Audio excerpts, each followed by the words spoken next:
With a record 45 million of us expected to be on the move this holiday weekend, Kris Van Cleave looks back at 100 years of flying on America's oldest airline. Good morning, welcome aboard. We can take 5 passengers. Five more, here we go. When you picture a garage sale, I can't beat this deal. you might think of your neighbor's driveway down the street.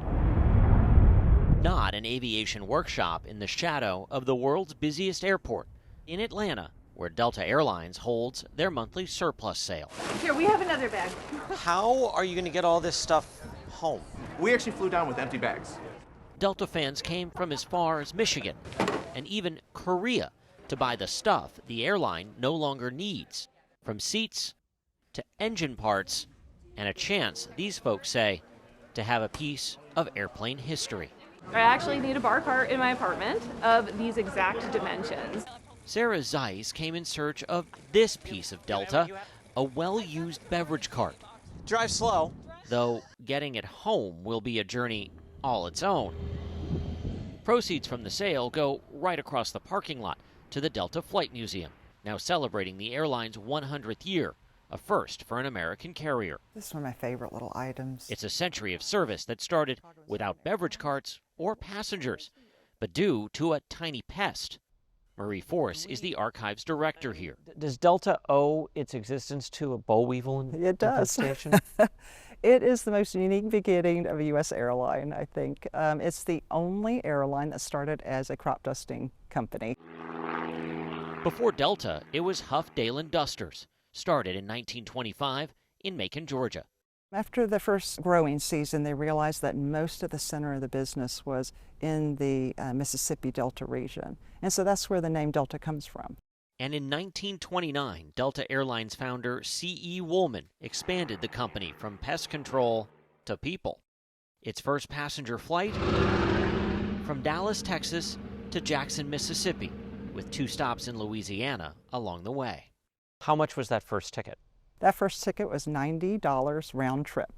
About $1,700 today. Expensive, and not for everyone. At that time, about 80% of Delta's passengers were businessmen, and they're trying to speed up their business. So a 5-hour flight would take about 12 hours by train. Nearly a century after that first flight, Delta now has more than 5,000 a day. The airline has survived mergers, recessions, and bankruptcy,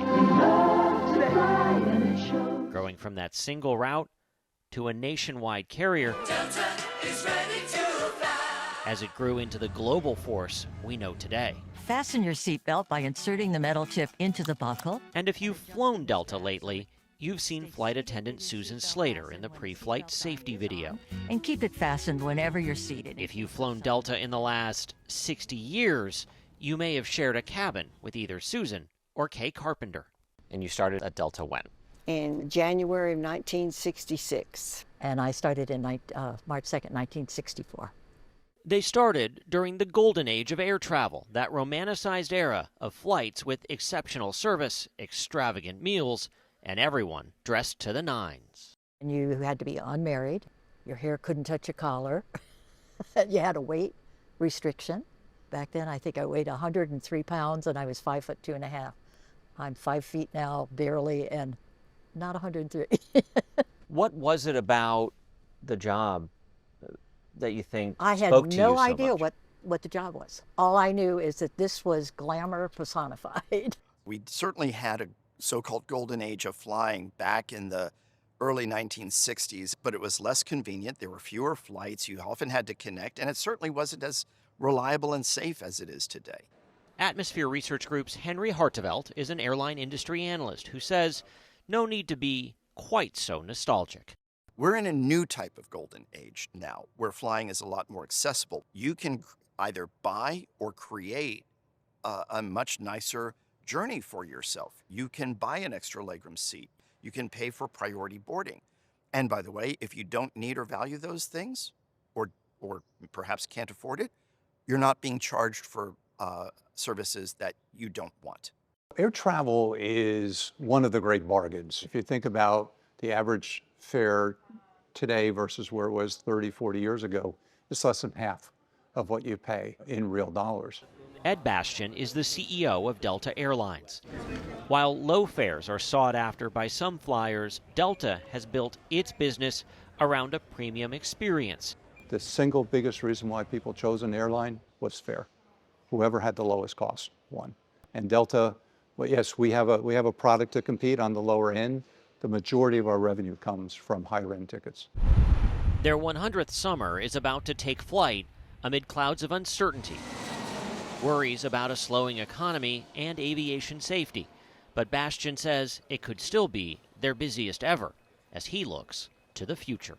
So what do you see for Delta's next 100 years? Paint me a picture of what the next century of Delta looks like. When you think in the United States, air travel is relatively ubiquitous. You can jump on a plane almost any hour of the day and get to almost anywhere you want, pretty easily. However, when you think about the world and you realize that only 1 in 5 people in the world have even been on an airplane, it's pretty remarkable. So we need to figure out ways to make it accessible, to make it affordable, to make it sustainable. And I think part of that legacy is just how much the world has shrunk in those 100 years. Yeah, that's what we do. We make the world a more connected place, a smaller place, and that's needed now more than ever. Delta helped shrink the world in the 20th century, and they hope that growth continues thanks to folks like Susan Slater and Kay Carpenter.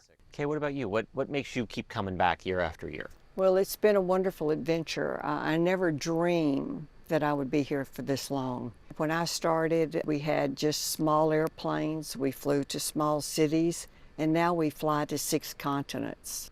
So I tell all these new hire flight attendants that to always remember that 1 mile on a highway is going to take you exactly 1 mile.